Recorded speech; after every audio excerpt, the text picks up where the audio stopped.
Welcome to the Feisworld podcast, engaging conversations that cross the boundaries between business, art, and the digital world.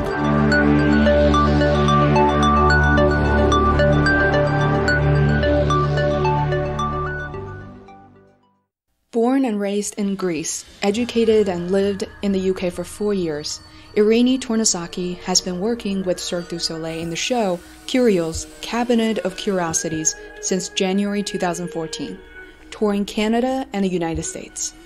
Eirini is the original singer of KURIOS and performed the vocals on the soundtrack album recorded in Montreal and released in November 2014. Il était une fois.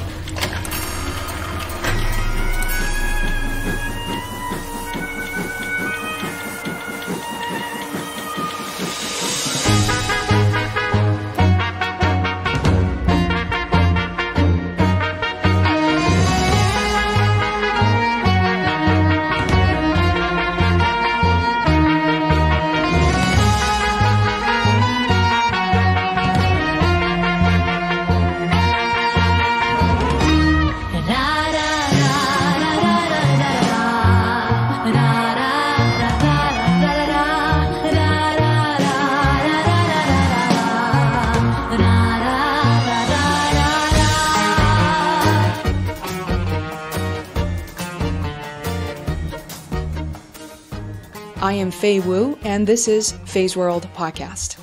When KURIOS first came to Boston in May 2016, I was eager to see it live. The music hit me right away. I saw a petite, beautiful woman singing in the background.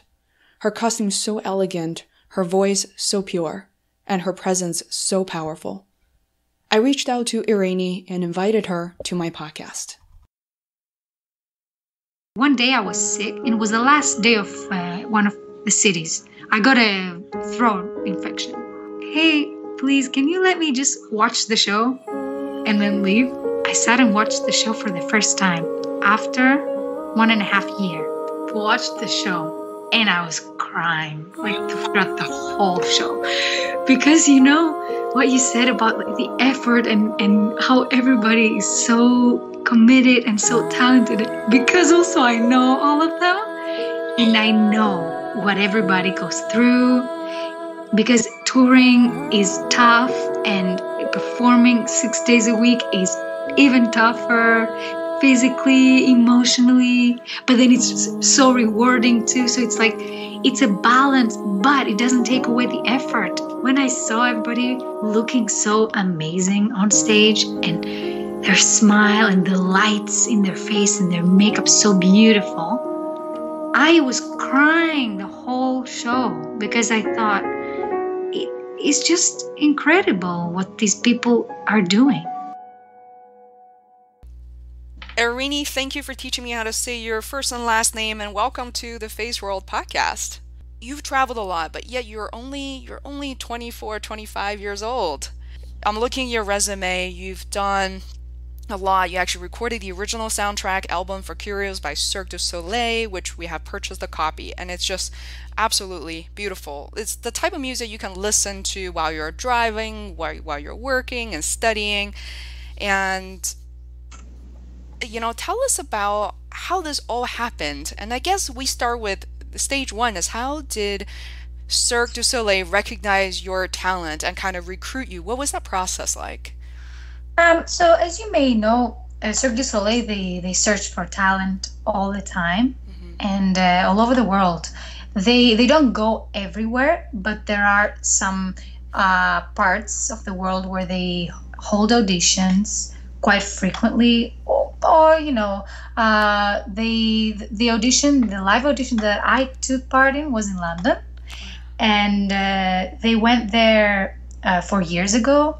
And now this year they went again, you know, so sometimes they would go to Europe, some parts of Europe, US.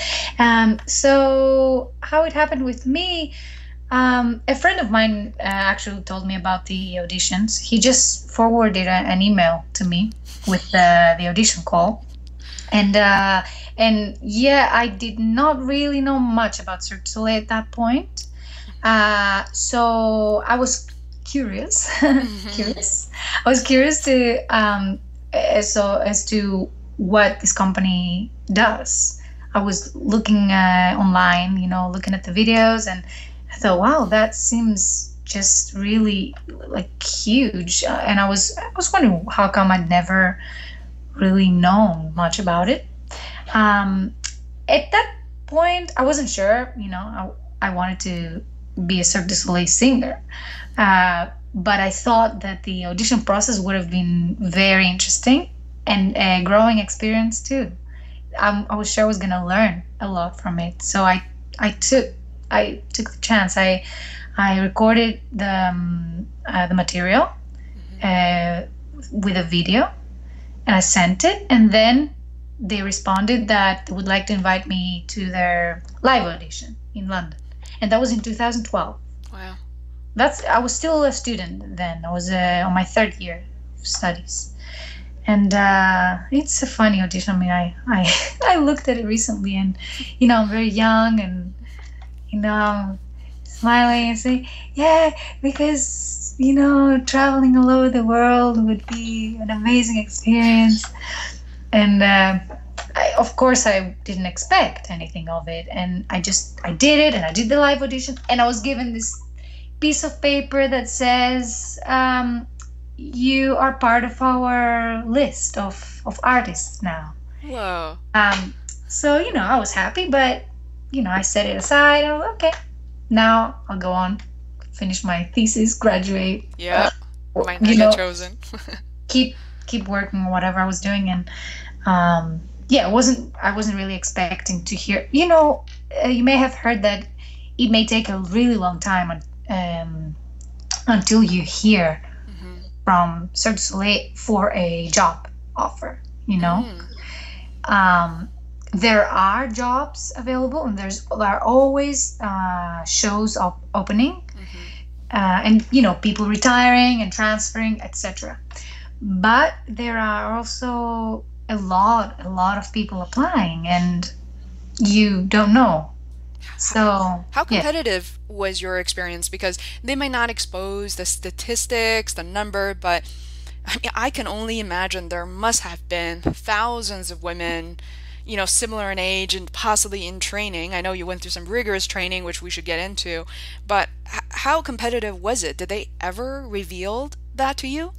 The only thing that they revealed was that when they had to choose people that fit that specific role of Kurios, let's say they said, we need a person that sounds kind of like this, with this kind of range and this kind of sound experience, whatever their criteria was, they came up to a list of 85 singers. And I know that the casting director told me that I was among 85. Wow. So, of course, at that moment when I received that call, which was a year after my audition, whoa, then I didn't know how many I was up against. They just told me that they've put me as a candidate for the role. And of course, they asked me, would you be interested? And I said, of course, yes. So at that point, they had to start eliminating. And it was the director's choice at that point, Michel Apris, who is the director that created Kurios. Wow. Congratulations, first of all. You were probably, there was less than 1% of the chance of getting it. And what I really like about that process, as you're describing, it's based on, there's a little bit of luck, as in everything else, but a lot of it is, it's training and perseverance to a certain degree, and you just never know. Unlike a corporate job where your nephews and nieces, your clients' kids are all rushing in, and you're really competing out there without much connection or any connection at all. And so fast forward to a year after you auditioned, I assume you were still in the UK at that moment. What are some of the changes you have to make in your life? What were you doing at the time versus, I'm sure it's a yes to this offer? What type of changes did you have to make? The biggest change that I had to make was to leave Europe as a whole. I mean, Greece, the UK. I had never been to Canada. I had never been to the US, and it is far away. Once you cross the Atlantic, it's just another world that you never imagine what it would be like. And we tend to live in our little bubble. I mean, sometimes, yeah, okay, I had gone to England and I had seen something different, but I wasn't thinking about going somewhere so far. So that was the biggest change that I made. And I left a lot of little projects that I was doing there, thinking, this is a once in a lifetime opportunity to travel with Cirque Du Soleil. Absolutely. Were your parents or brother or sister, what were some of their reactions or friends? My parents were excited and they encouraged me to take that decision. Because of course, when it all becomes real, you're finally, after a few videos and the elimination process, I was called to be told that I was chosen. I panicked a little bit. Of course, you have to make a big decision at that moment. You have to leave, relationships and friends and family. It's a big step. So I panicked a little bit, and so I was trying to make that decision, and sign that contract, give it all for 2 years. Wow. So because the first contract is 2 years long. Wow. Yeah, so my parents helped me a lot with that decision. They were very encouraging, and they thought that it was going to be just a great experience. And they were right, of course.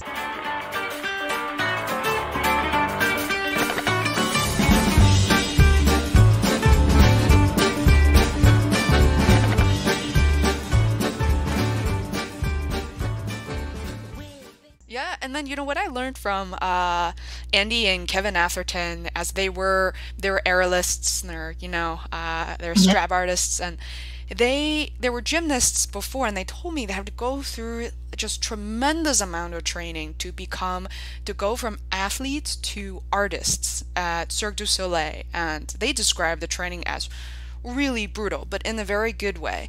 What type of training did you have to go through to kind of transition from the singer you were to the singer that you are today? That's a nice question. It is different between musicians, circus artists, athletes. Because it depends on what kind of background you've had. But for me, the transformation, I would say, was just the way the training that I had in the creation period with a coach every day to strengthen my voice, to be able to maintain it for 9 to 10 shows per week. That was the big goal, What did you have to do to maintain it for that long? And how long did it take?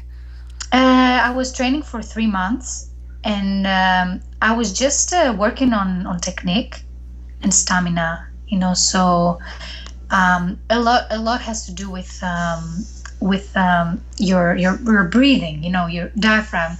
You need to learn in singing. You need to learn how to really support your voice without shouting. Let's say, you want to sing a powerful note that is not going to hurt your vocal cords. Because if you have to sing it repetitively, 9 or 10 shows, it could potentially hurt your voice. You could be losing your voice on the 4th show of the week. And that was one of my fears in the beginning, just because I do have a sensitive voice, and before I used to lose it sometimes if I had a demanding schedule. So I was thinking, how is it possible to do so many shows? So yes, it was training. I was training for 2 hours with my coach, and then of course we had rehearsals on top of that, and yes. I think it's interesting because you've been going at it for a couple of years, And I find it so fascinating as you're recalling this information from 2 years ago, which, in the grand scheme of things isn't a very long time, but just to see yourself sort of transform this period of time, maybe are there moments that you kind of go through your day and just kind of take a pause to say, wow, I can't believe I'm doing this. I've come a long way. Does that happen to you, or you're too busy? I can't even process that. Well, I think when you work for such a busy show, time, the perspective of time, I don't know, the perspective of time is I don't know, it's fluctuates. You may think, wait, was that a year ago? Was that 2 years ago? You get a little bit lost in time. And yes, sometimes I would pause and think, okay, now I'm in Boston. Okay, I have to really feel, stop and feel where I'm at and what I'm doing and what happened before and what. It's such a fast pace work, Yeah. So and yeah. Go ahead. No, just that it's I mean, sometimes I just can't believe that I have also been to all these places, and I have memories in a lot of different cities in the US and that I had never been before, it's just memories accumulating. Yeah, you're only 24 and yet you've experienced the world, not only as a traveler, which is very different, but you're working at these different places in the world. And not only that, you've earned tremendous amount of respect, right, from these residents, from people from these cities. I think it's just an incredible experience. I'm always curious to ask this, which is, what is a day in the life of a Cirque du Soleil artist? And the reason for me to ask that is a lot of people assume you show up, you perform the show. I know it starts at around 7:30 if I remember correctly. And what people don't know is you tend to show up a lot earlier. For athletes, for performers, you have to warm up. In your case, you may have to warm up your voice, your vocal cords. Exactly. What is it like? When do you wake up? What do you eat? And actually, let's talk about your how do you kind of condition yourself and then before going to work? Okay, so well, first of all, people that work in entertainment are usually night owls. Even if you're not naturally, the schedule makes you makes you be at the peak of your energy at night. So, we're out of work at 11 and we're still, full of energy.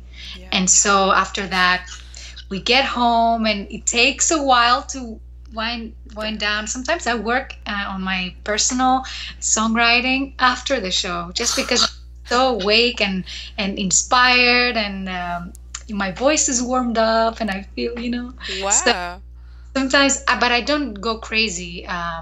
I always make sure I sleep in the night. I never stay up, Meaning 3 in the morning? What time do you No, usually? maybe 1:30 or 2. Okay, got it. That's not, yeah. Okay. Yes, it's not too bad. But I do sleep a good 8.5 hours. And if I sleep less, I get, I start feeling it in my voice, a little tired. So yes, I wake up at around 9:30. I have breakfast at home, and then I usually go outside for a walk or a coffee or something, just to feel, awake. And then usually, so every day I decide what is my priority and what I want to do with my little bit of free time that I have. And usually I work on my songwriting, or I go visit something, for example, a museum or something, like sightseeing in the city. And if it's a one-show day, I get to work at around 5. So this is 3 hours before the show. This is exactly enough time for me to get there, eat first, and then do makeup, which takes me about 45 minutes. I then do a 30-minute vocal warm-up, 30 minutes of sound check, 30 minutes of preparation, which is I braid my hair and I put it under a wig cap and then costume and wires and all of that stuff. And it takes me about 30 minutes and then I'm ready for the show. Yes. So fascinating. Once you get on stage, and at this stage that you're very familiar with your show, with your songs, how has it changed over the course of, let's just say, a year or two? And how do you now react to sort of the audience reaction, or how different is it? Do you still get stage fright, or do you still get nervous before doing? Yes, I'm nervous. It's crazy. I don't know. I don't know, for a performer, no matter how familiar you may be with the material and everything, you get this, buzz, something before you go on stage. And you need that. I mean, you need that to really be present and perform. I don't get nervous, but if my voice is giving me a hard time, let's say it's a Sunday morning and it's a matinee show, and I've already done 8 shows, let's say. If my voice is a little bit giving me a hard time, not being exactly in control, that's when I get a little worried, and I'm thinking, oh my god, my voice is going to break. So that I get nervous. What happens if something does go wrong? Because I know that many things go wrong, from tiny little small shows, local shows, to up on stage. And if you do lose your voice, if you forget the lyrics, what happens? Okay, well, sometimes it's not very obvious, so it's just hidden. You can just hide it. Yeah. You keep smiling and you keep singing. I mean, you sing much better after that, because you're like, I'm going to prove that I didn't make a mistake. When you perform, when you make a mistake, you should always ignore it, because it's in the past. That's always what you should think. It's gone. If I get frustrated about it on stage, I'm going to ruin the rest of my performance. And yes, it has happened that actually twice during an a cappella part, during the straps number, there's an a cappella part. And a cappella means a vocal, let's say a vocal with no instruments around it, just a pure vocal sound. So obviously any mistake there is obvious, my voice broke, so you heard just my voice cutting or just a little squeak or something like this. And of course everybody looked like, what happened, And yes, I got nervous, and your heart starts beating, you're thinking, I have to forget about this and keep going. I love that. This is one key takeaway for me. Same thing as people in the business world, or they feel like during the presentation they've said something stupid, or they feel like they're not looking, as if there's no makeup, there's nothing to hide, that you feel naked and exposed, that yet you have to leave it behind you. Because what people will remember sometimes is the beginning and the end, and actually sometimes in the middle, it's arguable what people did remember, because the way as an audience, unlike your peers, your colleagues who memorize everything, for us audience, we can't possibly tell the difference in the intricacies. So yes, and also with the kind of job that you do, interviewing people, or when you are actually being interviewed, you can get nervous. And I think it's just important to go past what happened and not focus on your mistakes, because sometimes you may have a point and it can be so hard to express it, and you just need to forget and keep going. Yeah. I absolutely encourage, as you know very well, I didn't send you any questions or ask you to prepare anything. And some of my favorite moments while interviewing people is when they do pause and they want to think, they really want to get into really deep in thinking before they kind of just vomit out what they need to say in the positive way. And sometimes people say as they go through the interview, they're saying, I want to change my answer. I feel a little different now about a question earlier, and that's also very interesting to me. So, I'm really enjoying this, and I mega appreciate it. I realize it's so funny. I always write down a few questions, but I very quickly go off track. And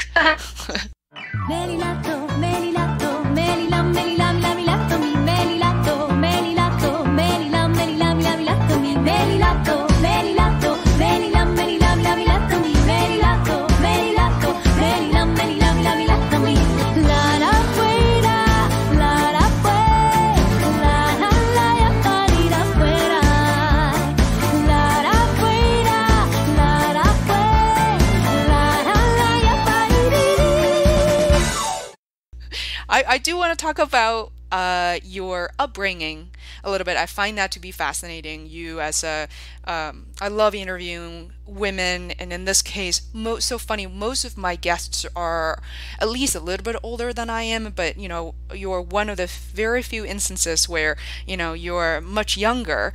And just through a half an hour conversation, I actually learned a ton from you, which I don't feel embarrassed about. So you speak on your resume.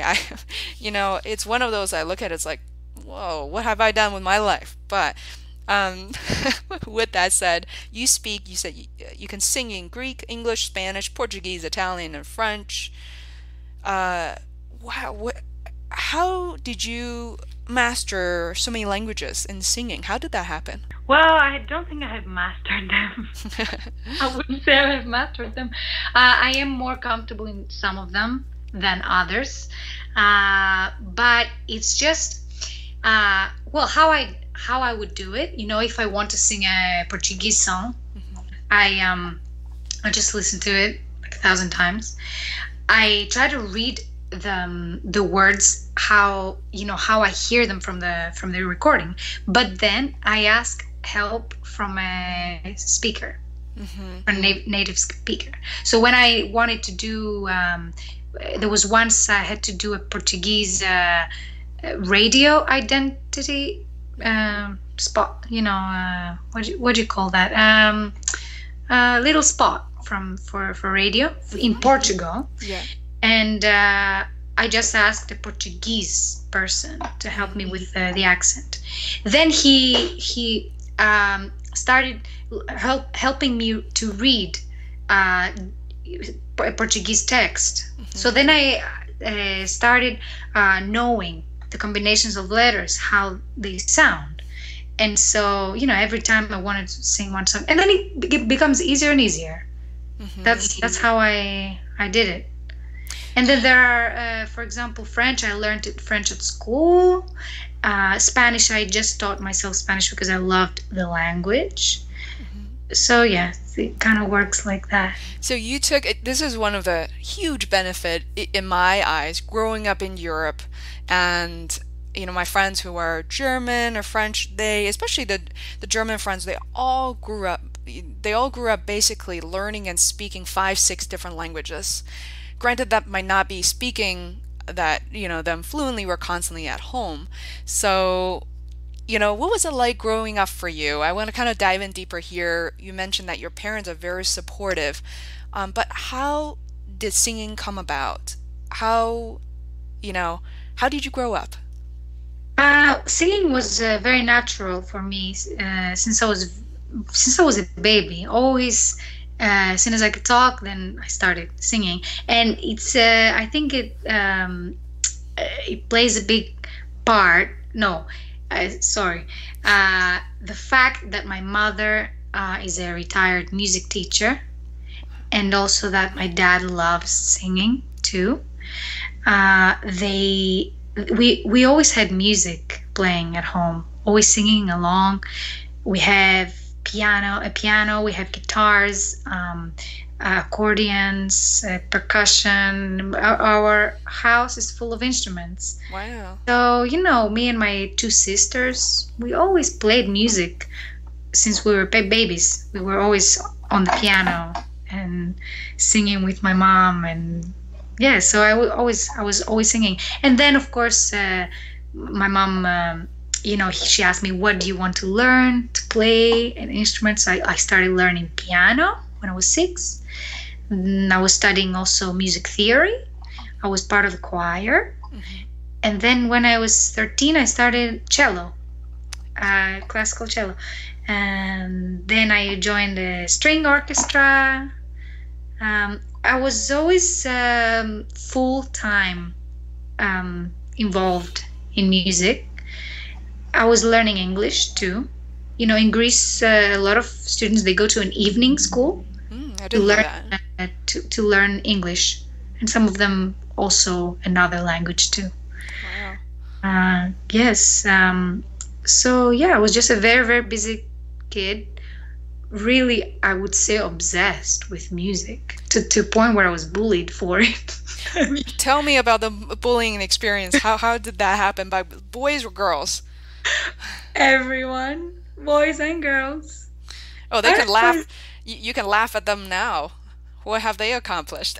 No, I don't want to laugh. I know. I'm teasing.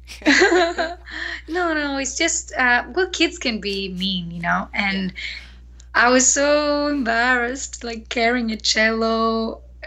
People are like, "What is this? You have like a dead body inside of this?" Or, I was always taking part in the school shows. Yeah, bands, or you in bands too.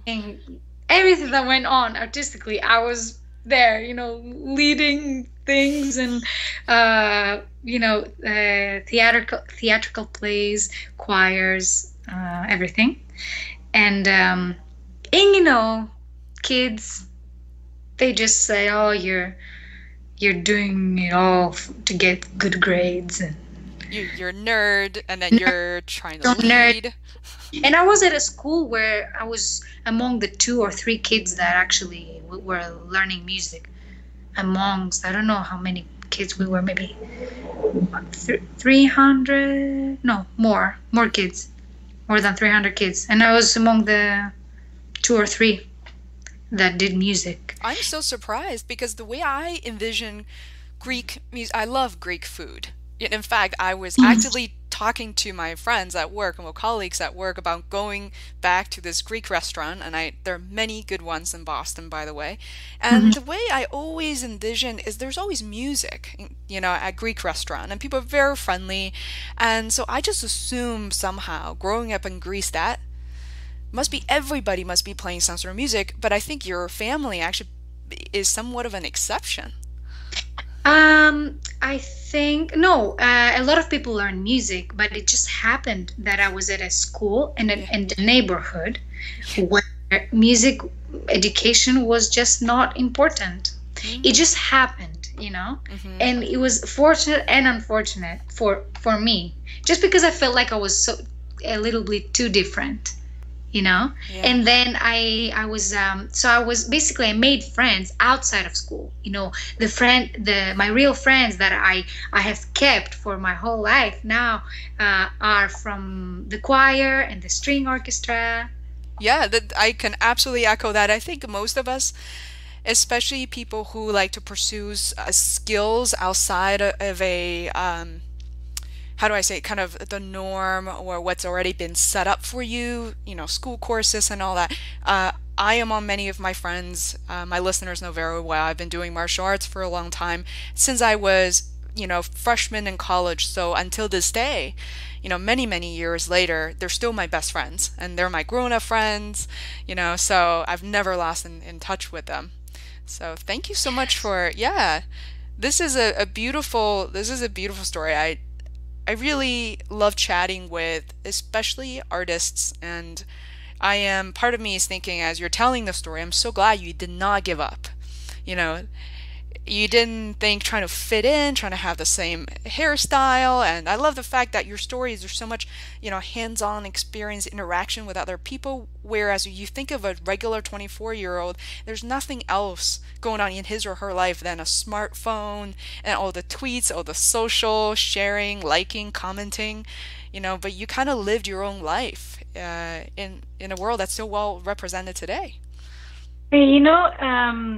I believe that it's hard in in our society to be the person that will, continue their passion, and especially in the arts, because it's a very tough place to be. The industry and the financially, sometimes it doesn't work out, and there's always this discouragement to continue that. But also bullying at school. I'm very against bullying, and I wish I could help in the future to eliminate it, because I think it has been a reason why a lot of kids had problems in their lives because of bullying. You wouldn't even believe it, but I do. It can affect kids so negatively. And actually, I'm glad you mentioned that, because now, years later, I am now teaching little kids and also adults self-defense and anti-bullying programs That's amazing. Yeah, at my Taekwondo school. Actually, it's just a little bit off of Boston. It's in Peabody, and we're designing a program. And this is something I feel like now as an adult, and seeing how much more severe it actually has gotten over the years, because when I was growing up, there was no smartphone or websites where you have to confront someone while you're physically in the same space. Whereas now, that there's like cyberbullying. Oh, yeah. And things. So we actually designed a program to kind of coach them. And what I love, I know you're interested, what I love about the program, it combines martial arts. So it does strengthen your body while you're learning not only how to punch and kick, but you learn how to walk, you learn how to look at someone in the eyes. Wow, yeah. Be very firm. It's just the transformation among these children are, undoubtedly it's just successful. It's there. I bet, yes, because it's a big part. In my experience, I was not only bullied for music. I was bullied for my eye, because I was born with a closed eye. My eye was completely shut when I was born. So then I had a couple of operations to open it a little bit. But I was always called like names like the owl, or I don't know. I can't really translate them. They're all in Greek, but they're just mean names about someone's physical disability or problem. It wasn't a huge problem for me physically, because I could see from the other eye, but it was half closed, and kids, as I said, they can be mean, and that affected the way I looked at people. I didn't want to look people in the eye, because they would notice it, in my opinion, and then they would start calling me names or all of that, So confidence is a big part, and I think I managed to get out of that because of music, because I found then my circle of people that saw more than just my closed eye. We all communicated in our own way. We played music and we were in heaven. So when I was 14, 15, then I thought, what do I care? If you don't like me, I don't care, because if you don't like my eye, I don't care. I'm happy. I'm playing music. I'm singing. That's my passion. And so I think for kids that are bullied, it's important that they find a purpose and a goal, and something that, to be encouraged to pursue their talents. And that's one way that they could escape from this and get over the trauma that it may have caused.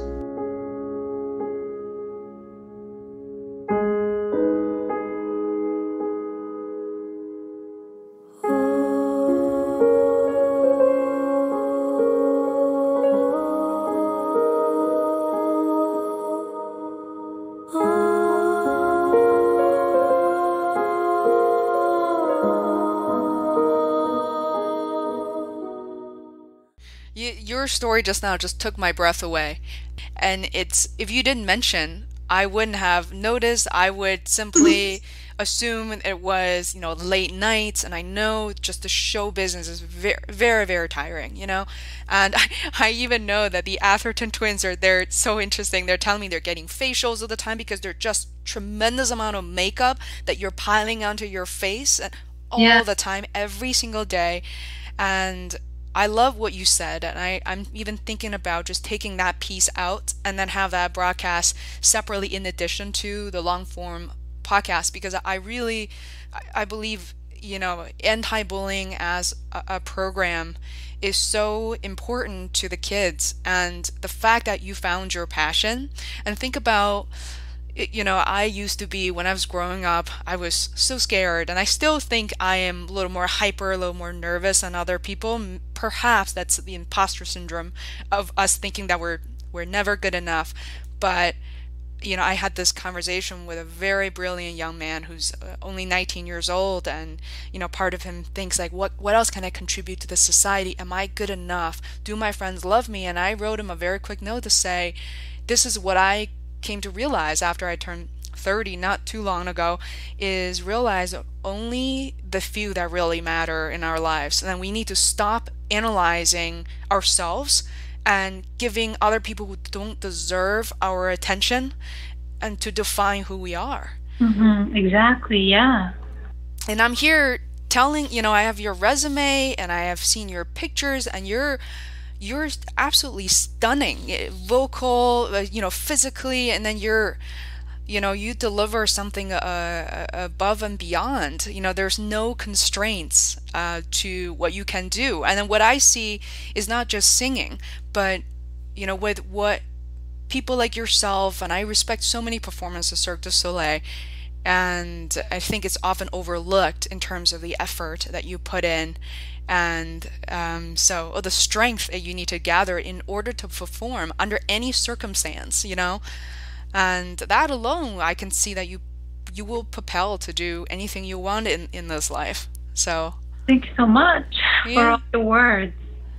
Yeah, I truly believe it.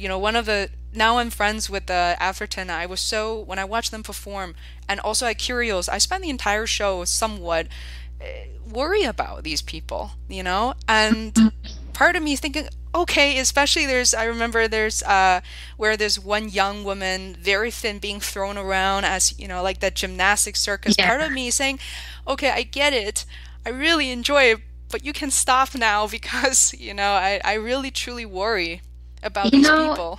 Me too. And I'm there every day. You do too, while you're singing? Yes, of course, because to me, when they jump in the air, for the trampoline, and they all reassure me, I asked them, are you sure this is always safe? Is this always going to be safe? They respond, yeah, it's fine, we control it. I see it every day, and I'm there singing, at their level, I'm up there, Yeah.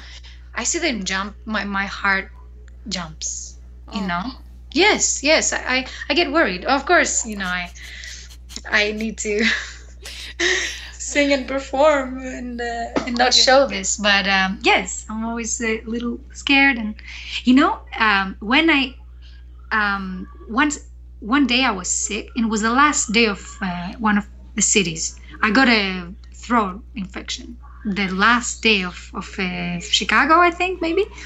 And of course I couldn't perform, so I was like, okay, it's the last day. Usually I would go home and rest and get, take medication, whatever. But I was, okay, hey, please, can you let me just watch the show and then leave, because I wasn't gonna get better anyway, in one day. So I sat and watched the show for the first time after 1.5 years. Because I was always performing in it. You never saw it. And I never saw it. And if I was sick, I would be at home. So I watched the show, and I was crying throughout the whole show, because what you said about the effort and how everybody is so committed and so talented, because also I know all of them. Yeah. And I know what everybody goes through, because touring is tough, and performing 6 days a week is even tougher. physically, emotionally, but then it's so rewarding too. So it's like, it's a balance, but it doesn't take away the effort that performers, you see them warming up, they may be in pain, and it's the last show of the city, and they're just pushing through. And when I saw everybody looking so amazing on stage, and their smile and the lights in their face and their makeup so beautiful, I was crying the whole show, because I thought it's just incredible what these people are doing, you know. And I can't see it because I'm backstage. But then when I was outside, that's when I realized, I can so feel what you're saying. Even I sit there as an audience. There are moments I see these young women just doing incredible things, and there I see these skinny, tiny, petite women supporting huge amount of weight on their shoulders, and I can see their bodies shaking, and I absolutely get tear up. And in fact, when I watched Andy and Kevin for the first time, the moment they flew out, I just started crying uncontrollably. And they're featured performers, so they're performing for a long time, and the entire time I was crying. But whenever that happens to me, and it changes my life forever, you know. You watch these people. In your case, I sense the same thing as singing, as well as these physical acts. Is you're sitting there thinking, wow, it's not so much of, some people come as like, oh, I can never do that, and I'm not I will never be. For me, it's like, wow, if I have this feeling, if I train, I might be able to do something. Maybe it's 5-10% of it. And I feel like the human potential is, infinite, right? Of course. And there's a lot of people saying that, for example, with flexibility or strength, that you can't, from a certain age and beyond, you can't really get flexible. No, of course it's harder, but it's not impossible. And you just need to commit, and you can do it. And in Curios, I'm not going to call out specific performers, but I notice people who I'm pretty sure they're older than I am. Especially in Curios, I saw performers really are not at all in their early 20s, and they were sharp, they're beautiful, and the level of maturity they bring to their performances is just, it's unbelievable. And it kind of just, I feel like it's something that you will always hold on to, like even after leaving the show, that show and what those people can do will always be part of you. Yes, for sure. And once you enter the life in the circus, perception of life in general is completely changed forever, because you leave a kind of normal world where you need to have a structure and a path, and then you enter the circus world where everything is floating. You move from place to place. You see families all together, kids not doing having the proper educational path, but they still are great and intelligent and educated, and then they also are extremely skilled with physical arts, and you just forget what you've learned about life. You learn about new life at the circus. You reevaluate,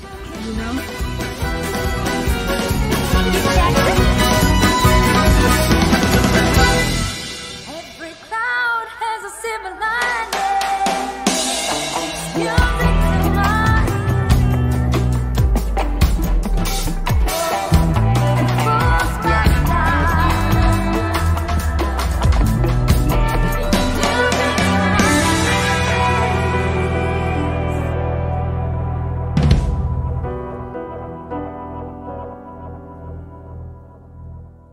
If you enjoy the show, the best thing you could do for Feisworld is to provide a short review on iTunes. You can actually go ahead from your iPhone app and submit a star review in seconds. I'm also interested in knowing your favorite quotes and learning from this podcast.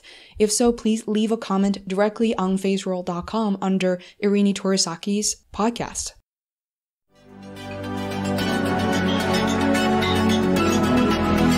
To listen to more episodes of the Feisworld podcast, please subscribe on iTunes or visit feisworld.com. That is FEISWORLD,